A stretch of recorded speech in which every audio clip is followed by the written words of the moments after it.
नमस्कार दोस्तों। और आज पश्चिम बंगाल की बात करने वाले हैं क्योंकि यहाँ पर लगातार कई तरह की चर्चाओं के बीच में और चुनाव नतीजों के बाद में अब बीजेपी की सरकार बन चुकी है, लेकिन जो मुख्यमंत्री बने शुभेंदु अधिकारी, उनके पीए की उनकी शपथ से पहले गोली मारकर हत्या करने के मामले को लेकर के एक बड़ा खुलासा हुआ है। उसी अपडेट पर हम बात करेंगे। मैं हूं आपके साथ हेमंत कुमार। तो सबसे बड़ी बात यह है कि जो शुभेंदु अधिकारी है, उनके पीए की हत्या को लेकर के पूरे पश्चिम बंगाल के अंदर सनसनी फैली हुई है।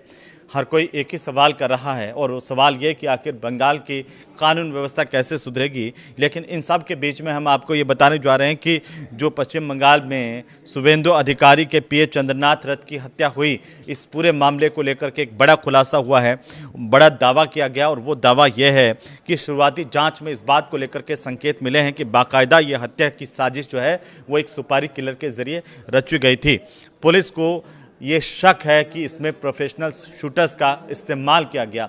अब आप सोच के देखिए कि शुभेंदु अधिकारी के ये जो पीए हैं चंद्रनाथ रथ, कितने सपने संजोए होंगे कि जब बीजेपी की सरकार आएगी तो वे कई और काम कर पाएंगे, वे सुकून से रह पाएंगे। और कितनी मेहनत उन्होंने शुभेंदु अधिकारी के साथ साथ की होगी, नई सरकार के सपने देखे होंगे, लेकिन वो सपने उनकी आंखों के सामने पूरे होते होते उन्होंने दम तोड़ दिया। तो ये कितनी बड़ी बात थी कि आखिरकार किस तरीके से उनकी हत्या की गई। और इस वारदात में बंगाल का जो चुनावी सिस्टम है और उसके अंदर जिस तरीके से लगातार साल दर साल हिंसा की बातें सामने आ रही थी, उन पर मोहर लगा दी। उसमें एक डर फिर से बंगाल में लौट आया कि अभी सब कुछ सामान्य नहीं है। तो शुभेंदु अधिकारी के सामने सबसे बड़ी चुनौती जो है मुख्यमंत्री बनने के बाद में इसी बात को लेकर के है कि पश्चिम बंगाल की कानून व्यवस्था को ठीक कैसे किया जाए। लेकिन कई लोग कह रहे हैं कि आखिरकार कैसे ठीक होगी जब ये जो तमाम तरह की चीज़ें बंगाल में हुई और इतने सालों से जो आपराधिक प्रवृत्ति के लोग जमे हुए हैं, डटे हुए हैं, वो हर दल में हैं। उनको इस तरीके से उनको साफ करना कोई छोटी बात नहीं है। तो एक बड़ी चुनौती शुभेंदु अधिकारी के सामने है। ये जब वारदात हुई और इस वारदात के बाद पूरे पश्चिम बंगाल में एक डर का माहौल लौट आया कि आखिर यहाँ पर कभी भी किसी के साथ कुछ भी हो सकता है।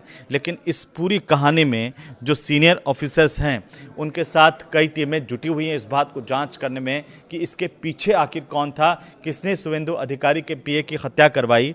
3 संदिग्ध जो है पुलिस के हत्या चढ़े हैं और इन तीनों संदिग्धों को शिकंजे में लेकर के पुलिस ने इस पूरे मामले को लेकर पूछताछ शुरू की है। अब कुछ कड़ियां धीरे धीरे जैसे जैसे आगे बढ़ेंगी उसमें कई और राज सामने आएंगे। लेकिन सबसे बड़ी बात देखिए कि अभी पुलिस को ये शक है कि बाकायदा प्रोफेशनल शूटर्स का इस्तेमाल किया गया और पुलिस की जांच जो है वो इसी दिशा में आगे बढ़ रही है।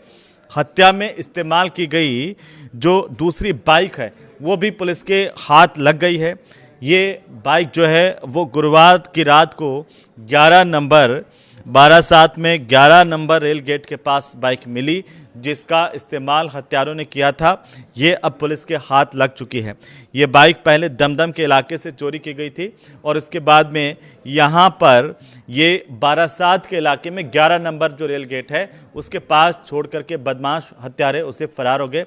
अब इस बाइक को लेकर के जांच की जा रही है। लेकिन चंद्रनाथ रथ की जिस तरीके से रात के अंधेरे में गोली मार करके, करीब 10:30 बजे रात का वक्त था, और उस दौरान जिस तरीके से गोली मार करके हत्या की गई वो कई सवाल खड़े कर गया। 42 साल के जो चंद्रनाथ हैं वो कोलकाता से मध्यम ग्राम अपने घर की तरफ जा रहे थे इस सुकून में कि अब इतनी मेहनत के बाद यहाँ पर सत्ता परिवर्तन हो गया, बीजेपी की सरकार बन गई और उनकी सरकार अब आई है तो स्थितियाँ सामान्य हो जाएंगी, ठीक हो जाएंगी।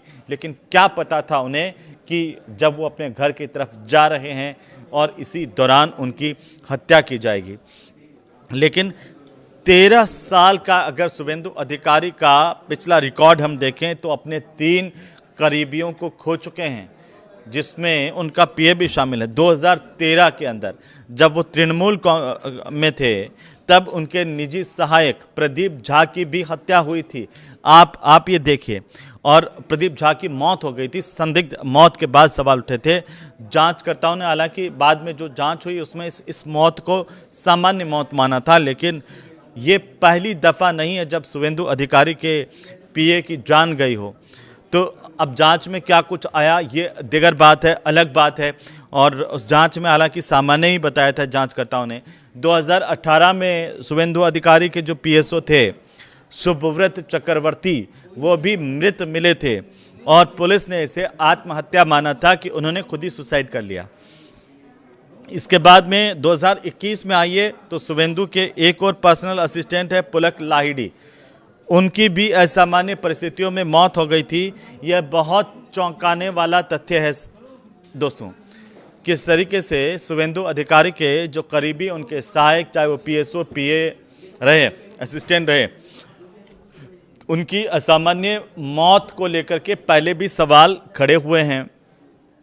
अगर अब तक की चंद्रनाथ रथ की हत्याकांड के मामले में देखें तो जिस तरीके से अब जांच आगे बढ़ रही है उसमें उम्मीद की जाए कि जल्द ही जो हत्यारे बेनकाब होंगे और पूरे प्रदेश के सामने आएंगे। लोगों को भी पता चलेगा कि आखिरकार इस तरह के जो लोग हैं वो बख्शे नहीं जाएं। तो ये सरकार के एक्शन पर निर्भर करता है, तय करता है, और जांच एजेंसियां कब तक अपनी जांच को पूरी करती हैं। लेकिन जैसे जैसे अपडेट इस पूरे मामले को लेकर के आएंगी हम आपको देंगे। लेकिन फिलहाल जो सबसे बड़ी बात वो ये है कि अब तक की जाँच में ये सामने आया है कि बाकायदा सुपारी जो किलर हैं उनको हायर किया गया था, प्रोफेशनल शूटर्स का इस्तेमाल किया गया था और उनके ज़रिए शुभेंदु अधिकारी के पीए की हत्या की गई। नमस्कार।